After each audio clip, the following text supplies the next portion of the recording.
एक समय की बात है। सीतापुर नाम के गांव में राजू नाम का एक आदमी अपनी पत्नी मीरा और दो बेटियां शालू और राधा के साथ रहता था। शालू दिखने में बहुत ही सुंदर और गोरी थी। अगर उसे कोई भी एक बार देखे तो देखता ही रह जाता था। और राधा वो बहुत ही साधारण दिखने वाली और सावली सी लड़की थी। उसे देख गांव में कुछ लोग उस पर हमेशा ही कमेंट किया करते थे। अब दोनों बड़ी हो रही थी। एक दिन राजू अपनी पत्नी मीरा से कहता है कि मीरा, मैं सोच रहा था कि अब हमें अपनी बच्चियों को आगे की पढ़ाई के लिए शहर भेज देना चाहिए। शहर में दोनों बच्चियां साथ में रहेंगी और साथ में पढ़ाई भी कर लेगी। हाँ बिल्कुल, मुझे भी ऐसे ही लगता है कि हमारी बेटियां पढ़ लिख कर बहुत बड़ी अफसर बने, उनकी लाइफ अच्छे से सेट हो जाए। हाँ, बिल्कुल सही कहा तुमने। फिर मैं आज रात ही दोनों से बात करता हूँ। हमारी दोनों बच्चियां पढ़ाई में बहुत होशियार है और राधा तो स्कूल में भी अव्वल आई है, इसलिए दोनों को कॉलेज भी अच्छे मिलेंगे। अब शाम के समय राजू राधा और शालू से उनके आगे की पढ़ाई के बारे में बात करते हैं। वो दोनों भी शहर में पढ़ाई करने के लिए मान जाती है।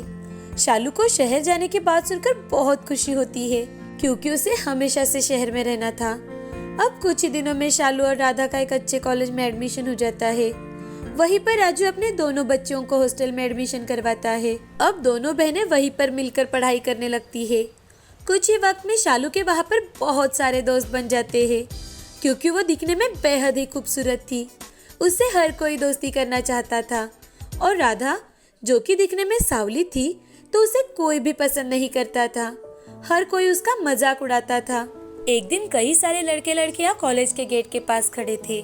तभी राधा वहाँ से अकेली ही अपने क्लास के लिए जा रही थी।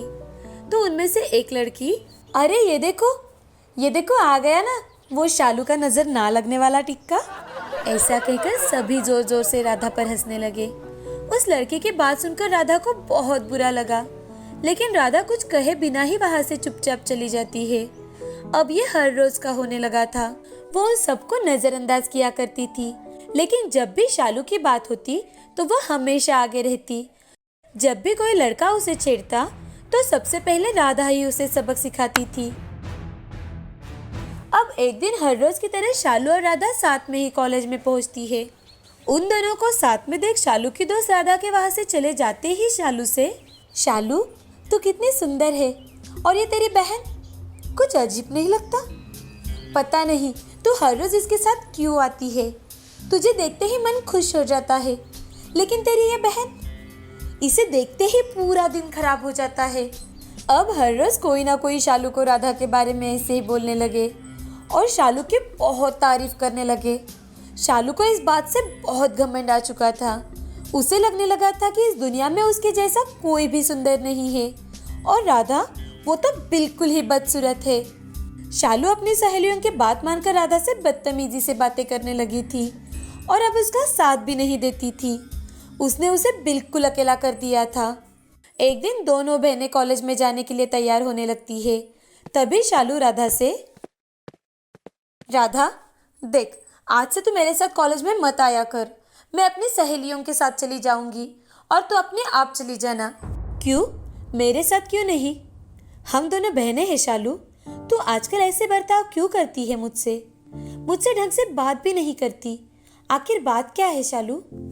क्या बात है ये तुम मुझसे पूछ रही हो राधा? क्या तुम नहीं जानती कि तुम्हारे कारण मुझे अपने सारे दोस्तों के सामने कितनी शर्मिंदगी महसूस करनी पड़ती है?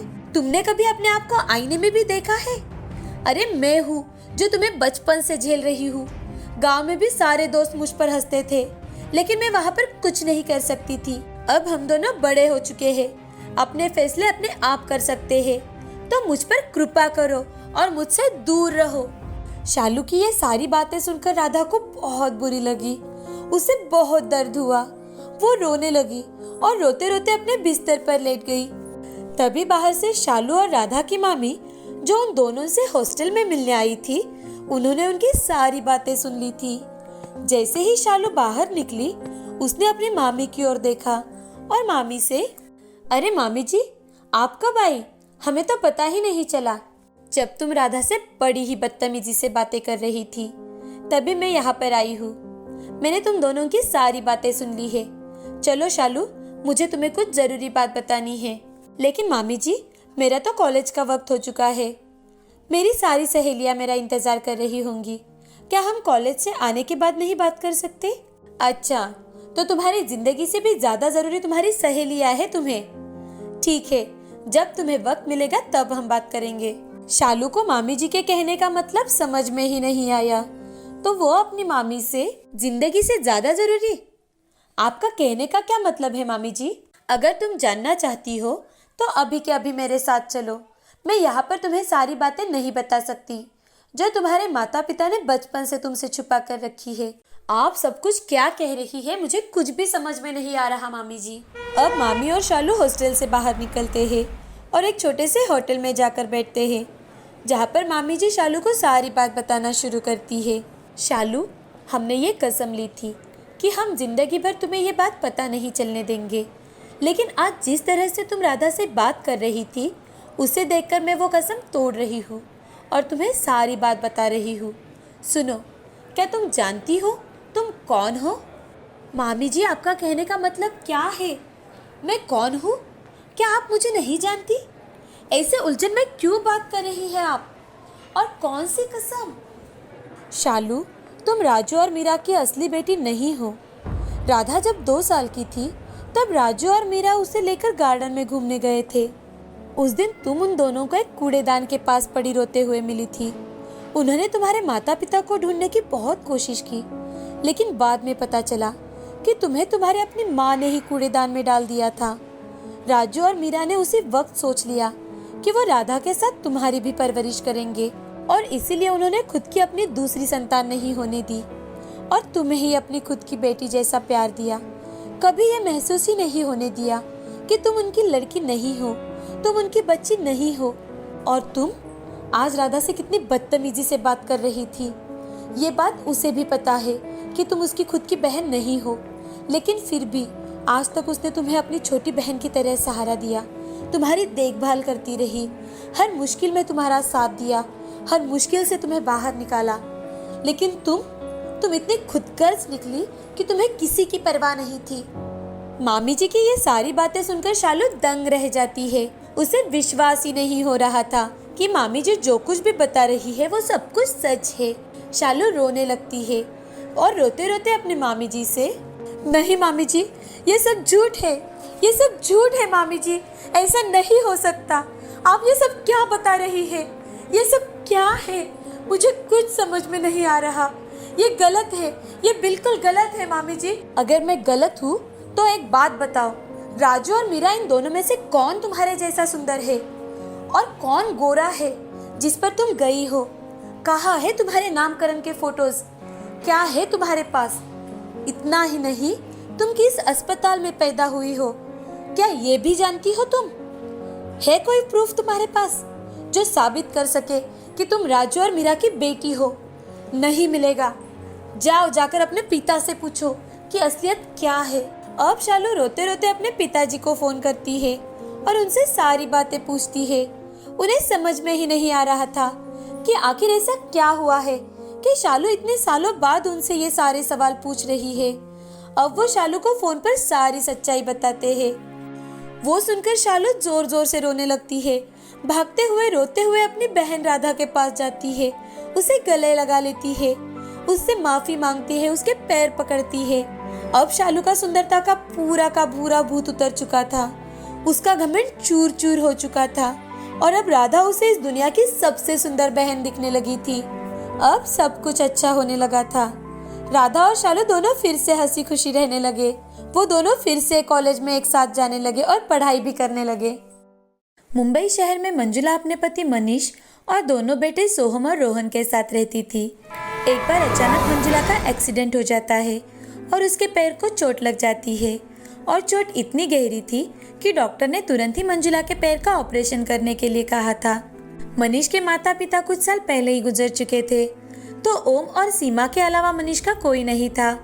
इस कारण मंजुला के पति मनीष ने उसकी देखभाल करने के लिए गांव से अपने बड़ी भाभी सीमा को बुलाने का निर्णय लिया। हेलो। मनीष का भाई ओम वो फोन उठाता है। हेलो भैया, मैं मनीष बोल रहा हूँ। मंजुला का एक्सीडेंट हुआ है और मंजुला के पैर को बहुत चोट आई है, इसलिए डॉक्टर ने उसका ऑपरेशन करने के लिए कहा है। और आप तो जानते हो भैया मेरा काम कितना होता है, तो मैं चाहता हूँ अगर भाभी कुछ दिन मंजुला के पास आए तो मुझे टेंशन नहीं रहेगा। मनीष, अब मंजुला की तबीयत कैसी है? बहुत खराब है भैया। मंजुला के ऑपरेशन की खबर सुनते ही मनीष की भाभी सीमा अकेले ही अपनी देवरानी की देखभाल करने के लिए शहर में आ जाती है। 2-3 दिन बाद ही मंजुला के पैर का ऑपरेशन हो गया। सीमा ने मंजुला का बड़े अच्छे से ख्याल रखा, साथ ही दिल से बच्चों की देखभाल की। सीमा मंजुला के पास जितने दिन रही उतने दिन घर भी बड़ा साफ सुथरा रखा ताकि मंजुला या मनीष को कोई परेशानी ना हो। बच्चों के खाने से लेकर नहाने सुलाने तक सारे काम सीमा करती, जिससे मंजुला को आराम भी खूब मिला। मंजुला अपने माँ के फ़ोन पर बातें करती तो अपनी माँ को सीमा के बारे में सारी बातें बताती। मंजुला, तेरी गवार जेठानी को और काम ही क्या है? अरे वो तो बस अपने देवर के सामने अच्छे बनने का दिखावा कर रही है, इसीलिए तो तुम्हारी बड़ी सेवा कर रही है। माँ, तुम तो जानती हो मैं तो अपने जेठानी को बिल्कुल पसंद नहीं करती, लेकिन मजबूर में उनको यहाँ बुलाना पड़ा। लेकिन माँ, सच में अगर वो ना होती तो पता नहीं मेरा क्या होता। माँ, आपको पता है आजकल मनीष घर आते ही भाभी की इतनी तारीफ करते हैं कि पूछो ही मत। देखा, कह रही थी ना मैं। अब तो समझ जा बेटी, तेरी जेठानी की नज़र सिर्फ और सिर्फ मनीष के पैसों पर है, पैसों पर। अपनी माँ की बातें सुन मंजुला के मन में भाभी के खिलाफ जलन होने लगी थी। वो अब मनीष की कान भरने लगी। मनीष बार बार मंजुला को समझाता, मंजुला, तुम जैसा सोचती हो वैसा भाभी कुछ भी नहीं करती। वो तो अपने सारे काम मन लगा कर करती है। और हाँ, भैया भाभी को कोई लालच नहीं है। वो ये सब मेरे पैसे के लिए नहीं कर रहे। आज मैं जो कुछ हूँ उन्हीं के बदौलत हूँ। माँ पिताजी के जाने के बाद भाभी ने मुझे अपने बेटे की तरह पाला है। घर के हालत इतने अच्छे नहीं थे, लेकिन फिर भी भाभी के जिद के कारण मुझे भैया भाभी ने शहर में इंजीनियरिंग की पढ़ाई करने के लिए भेज दिया था। मनीष की पढ़ाई के लिए सीमा को अपने गहने भी बेचने पड़े थे। जब सीमा छोटी थी तभी उनके माता पिता का देहांत हो चुका था, तो उनके मामा जी ने ही उनकी परवरिश की थी, उन्हें पाला पोसा, उनकी शादी करवाई। शादी में जो गहने उन्हें मिले थे उन्हें बेचकर उन्होंने मेरी पढ़ाई पूरी करवाई। इतना सब कुछ कहने के बाद भी मंजुला के दिल में अपनी जेठानी के लिए कोई प्यार या आदर भाव उत्पन्न नहीं हुआ था। 2 महीने बीत चुके थे। मंजुला अब उठकर सब कुछ करने लगी थी, तो उसका सीमा के साथ बुरा बर्ताव शुरू हो चुका था। लेकिन सीमा मनीष को कुछ नहीं बताती। अब सीमा अपने गांव वापस जाने की तैयारी करती है। मनीष, मुझे यहाँ आए बहुत दिन बीत चुके हैं। अब मैं घर वापस जाना चाहती हूँ। वहाँ पर बच्चे भी मेरी राह देख रहे हैं, तो मेरा टिकट करवा देना। भाभी, आप कुछ दिन और रुकती तो बहुत अच्छा लगता। नहीं मनीष, अब नहीं। हम सब फिर वापस मिलने आएंगे। सीमा अपने गांव वापस लौट जाती है। मंजुला को हमेशा से ही मनीष इंजीनियर होने और खुद भी पैसे वाले घर से होने का बड़ा घमंड था। अब मंजुला ने ठीक 8 महीने बाद अपने बेटे के जन्मदिन को खूब धूमधाम से मनाने का प्रोग्राम बना लिया था। अपने सारे दोस्तों, रिश्तेदारों को मंजुला ने निमंत्रण भेजा, लेकिन अपने जेठानी को जानबूझकर निमंत्रण नहीं भेजा। लेकिन फिर भी जन्मदिन के ठीक 1 दिन पहले ही जेठानी सहपरिवार मंजुला के घर आ पहुंची। इन लोगों को जन्मदिन पर किसने बुलाया? मैंने तो इनको निमंत्रण ही नहीं दिया था, तो ये यहाँ कैसे आ गए? मंजुला को बहुत गुस्सा आ जाता है। मैंने बुलाया है, मैंने टिकट निकालकर उन्हें यहाँ बुलाया है। बहुत आग्रह करने के बाद भैया भाभी आने के लिए तैयार हुए हैं। अगले दिन शाम के समय सारे मेहमान आने लगे और मंजुला के बेटे के लिए तोहफों का ढेर लग चुका था। सीमा ने अपने लाए हुए उपहार मंजुला के कमरे में रख दिए और बाहर चली गई। बाहर जाकर मेहमानों की खातिरदारी करने लगी। मनीष अपने सारे दोस्तों को अपने भैया भाभी से मिलवाता है। मैं जो कुछ भी हूँ वो इसी के बदौलत हूँ, ये भी बताने में नहीं चूकता। तभी मंजुला अपना मेकअप ठीक करने के लिए अपने कमरे में चली जाती है। उसके पीछे उसकी माँ और भाभी भी जाती है। देखो तो तेरी गवार जेठानी क्या लेकर आई है मेरे लाडले नाती के लिए। होगी एक हाथ ड्रेस, वो भी 100 रुपए की। मंजुला ने उपहार खोल के देखा तो उसमें एक सोने की चेन, बारीक जरीदार कुर्ता, दूसरे बेटे के लिए शर्ट, साड़ी और मनीष के लिए कपड़े थे। इतना सुंदर कुर्ता और चेन देखकर मंजुला और उसके मायके वाले तो हैरान रह गए। अरे मंजुला, कितना सुंदर काम किया है इन कपड़ों पर। मेरी बुटीक वाली तो 10,000 रुपये लेकर भी ऐसा काम नहीं कर देती। अरे वाह, तेरी गवार जेठानी तो बड़े काम की है। मेरी मान, तू कुछ छोटी छोटी चीज़ें उससे डिज़ाइन करा ले। तेरे कहे पे तो घर के वो 2-4 काम भी कर जाएगी। ऐसे ही इमोशनल कर लिया कर उसे। हाँ माँ, मुझे अच्छे से पता है इनको कैसे हैंडल करना है। ऐसे गंवार औरतों को सिर्फ और सिर्फ एक ही चीज़ अच्छी लगती है, इनकी तारीफ। एक बार इनकी तारीफ कर दो और उनसे कोई भी काम करवा लो। सीमा मंजुला को बुलाने के लिए उसके कमरे में आ रही थी, तभी उसने उनकी सारी बातें सुन ली। उसे बहुत बुरा लगा, उसकी आंखों में से आंसू आने लगे। तभी सीमा मन ही मन मैं कितने प्यार से और अपनेपन से कुर्ते पर हाथ से कढ़ाई कर रही थी। घर और खेती का काम संभाल कर जो बन पाया वो मैंने किया। मंजुला को वो पसंद भी आया, लेकिन मंजुला हमारे बारे में ऐसे भी कभी सोच सकती है, इस पर विश्वास ही नहीं हो रहा है। तभी पीछे से मनीष अपने भाभी को अंदर लेकर आता है। वाह, अरे पढ़े लिखे बुद्धिमान लोग जो मेरे डबल एमकॉम भाभी के प्यार को गवार कह रहे हैं। मंजुला, मैं तुमसे पूछना चाहता हूँ कि ये लोग कहाँ थे जब तुम्हें इनकी सबसे ज्यादा जरूरत थी? तुम्हारा ऑपरेशन हुआ तब तुम्हारी अपनी माँ भी तुमसे मिलने नहीं आई। ये भूल गई कि भाभी ने तुम्हारा कितना अच्छे से ख्याल रखा और हमारे बच्चे तुमसे ज्यादा अपनी बड़ी माँ के पास रहने लगे थे। दामाद जी, आप हमारे बारे में गलत सोच रहे हो। आप तो जानते हो हमारा कितना बड़ा कारोबार है, हमें बिल्कुल भी वक्त नहीं मिलता। उस वक्त भी कुछ ऐसे ही काम में व्यस्त थे, बस इसीलिए नहीं आ पाए। मंजुला, तू चुप क्यों है? समझाना दामाद जी को। मनीष मंजुला की ओर गुस्से से देखता है तो मंजुला की नजरें नीचे झुक जाती है। मैं सब समझता हूँ मंजुला, बाहर मेहमान आए हैं, तुम्हारा मेकअप अगर ठीक हो चुका है तो नीचे आ जाना। मनीष अपने भाभी को लेकर वहां से चला जाता है। इस वक्त मंजुला खुद को बहुत गलत महसूस कर रही थी। वो खुद से नजरें भी नहीं मिला पा रही थी। जैसे ही मंजुला नीचे पहुंचती है तो होस्ट ने कहा, अब हमारे लिटिल मास्टर अपने मम्मी पापा के साथ केक कटिंग करेंगे। तभी मंजुला ने होस्ट को कहा, मम्मी पापा नहीं, आज बेबी अपने बड़े मम्मी पापा के साथ केक कटिंग करेगा। मंजुला की माँ उसे हाथ पकड़कर रोकने की कोशिश करती है। तभी मंजुला, माँ मेरा हाथ छोड़ दो और अब बस भी करो माँ, मेरी जेठानी गवार नहीं है और आपसे अनुरोध है कि अब आप कभी हमारे घर में दखलंदाजी मत कीजिए। आप अपने काम से काम रखा करो। ऐसा कहकर मंजुला सीमा, ओम और मनीष को अपने साथ लेकर स्टेज पर जाती है। सीमा और ओम को अपने बेटे के साथ केक कट करने की रिक्वेस्ट करती है। तभी सीमा, मंजुला तू मेरी छोटी बहन है और मनीष मेरे बेटे जैसा, तो आज तक जो गलतफहमियां हम सब में थी वो खत्म हो चुकी है। तो चलो अब सब मिलकर केक काटते हैं। प्रोग्राम खत्म होते ही मंजुला अपने जेठ जी और जेठानी जी से माफ़ी मांगती है और उसकी माँ को वहाँ से चले जाने के लिए कहती है। अब सभी खुशी खुशी रहने लगते हैं। इस कहानी से हमें यह सीख मिलती है कि किसी और की बातें सुनने से तो अच्छा है कि हम खुद की मन की बात सुने, अपने मन की आवाज़ सुने और अपने आँखों और कानों पर विश्वास करें। किसी और की बातें सुनकर अपनी जिंदगी क्यों खराब करें?